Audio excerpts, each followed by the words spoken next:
The Ukrainian Defence Ministry announced the successful testing of new ballistic missiles. A video with footage of the Neptune missile system and a statement on priorities for 2025 was published on the department's official account on X. Long-range weapons are the key to reducing the military potential of the aggressor. In 2024, Ukraine expanded missile production, tested new ballistic and cruise missiles, and strengthened its air defense. In 2025, the emphasis will continue to be on high-precision, deep strike and the latest missile defense, the Ukraine Ministry of Defense said. Such missiles are guaranteed to hit the most protected military, industrial and infrastructure facilities in Russia. Possible targets for strikes include oil refineries and oil storage facilities, which would reduce Russia's export revenues and create a fuel crisis. Ammunition depots and command centers of the Russian army, which would destroy the occupier's military logistics. Large industrial facilities are involved in the military program, including factories producing missiles, drones and armored vehicles. Despite Ukrainian domestic military production having made sizable progress since Russia's full-scale invasion in February 2022, Kiev still heavily relies on Western defense aid packages. This, in part, due to lacking the requisite funds for large-scale domestic production. Western countries currently do not directly finance Kiev's armed forces, instead assisting with military aid packages and training. However, several countries, including the Netherlands, Denmark and Canada, have provided funds for defense producers in Ukraine to make weapons for Kiev's troops. In August, Ukraine had also tested its first homegrown ballistic missile. These advancements reflect the rapid growth of Ukraine's missile program since Russia's full-scale invasion began in February 2022. While Ukraine continues to develop indigenous missile capabilities, Western partners have only recently approved the use of foreign-made missiles for strikes on Russia's Kherson Oblast. So Ukraine has exponentially increased domestic ammunition production over the past 2 years and has successfully tested its own ballistic missile.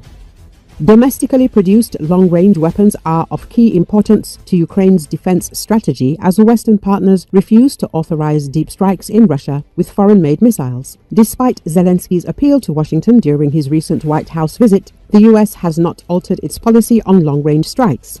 Ukraine has had success hitting military targets, including airfields and ammunition depots, deep in Russia's territory using long-range drones.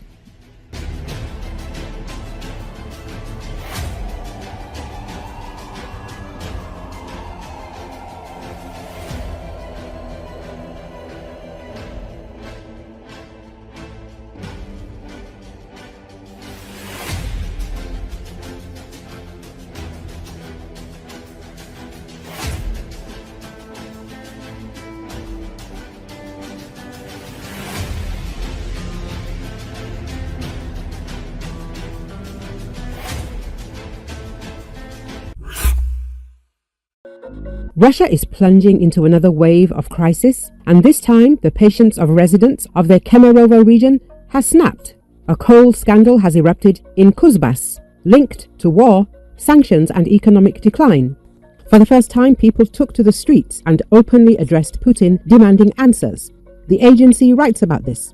Last Sunday, dozens of residents gathered in Kemerovo, outraged by the sharp deterioration in the quality of coal which they are now offered under a regional benefit. If earlier they could receive high-quality graded coal, now they are forced to buy useless dust which does not burn and does not give heat. High-quality coal is now being taken by China. In Russia, they are forced to consume the remains of low quality. They took away our graded coal, leaving only the earth, which burns but does not give off heat. People would simply freeze. Why is the governor silent? Why was the region left without coal? Said one of the protesters, recording a video message to Putin. The coal crisis in Russia is caused not only by Western sanctions but also by China's decision to impose duties on Russian coal. Against the backdrop of falling global fuel prices, coal companies' revenues have fallen by 20% and their profits have dropped to zero. As a result, the largest companies are refusing to produce quality coal, and the authorities are suggesting that people freeze or heat their furnaces with a useless mixture of coal dust and dirt. Sanctions from the US, EU and the UK have already dealt a crushing blow to the industry.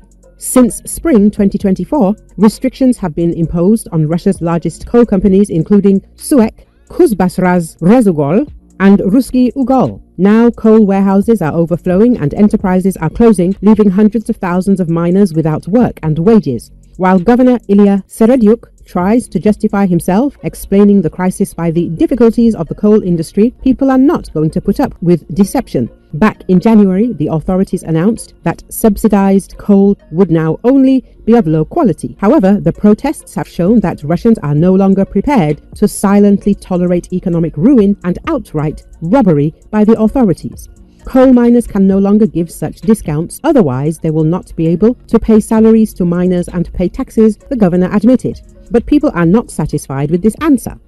They demand an investigation and punishment to those who brought Kuzbas to poverty. Previously, Russians tried to solve the problem online, signing a petition on change.org, but now they are taking to the streets. It is one of the first cases of open protest against the economic consequences of the war, and if the crisis worsens, such actions would begin all over Russia. While the Kremlin spends trillions on the war, ordinary Russians are freezing and asking for help from the government that has long betrayed them.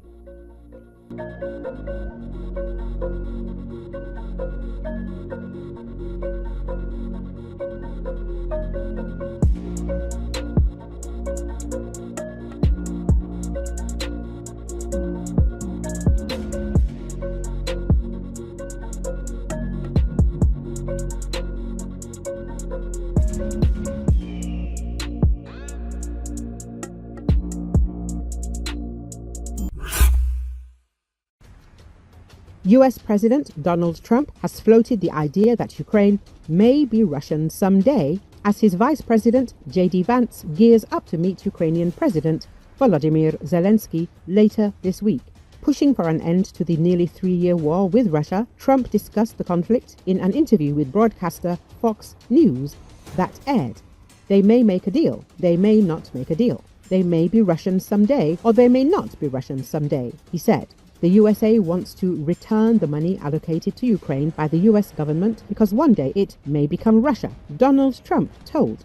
They have a land of tremendous value in terms of rare earth metal reserves, oil and gas, other things. I want our money to be safe because we're spending hundreds and hundreds of billions of dollars. They may make a deal. They may not make a deal. They may become Russia someday, may not become Russia. The American leader added that he wants the equivalent in the form of rare earth metals worth about $500 billion.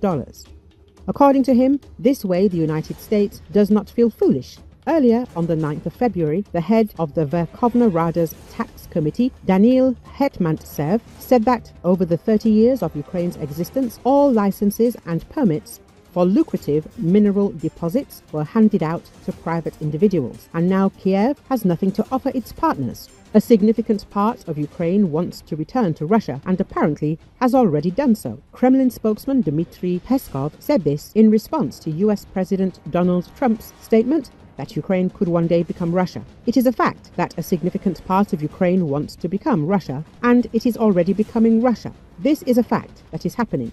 4 new regions of Russia. The people who, despite many dangers, stood in line and voted in a referendum to join the Russian Federation. This is consistent with the words of President Trump.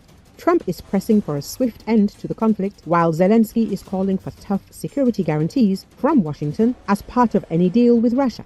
Kyiv fears that any settlement that does not include hard military commitments, such as NATO membership or the deployment of peacekeeping troops, will just allow the Kremlin time to regroup and rearm for a fresh attack.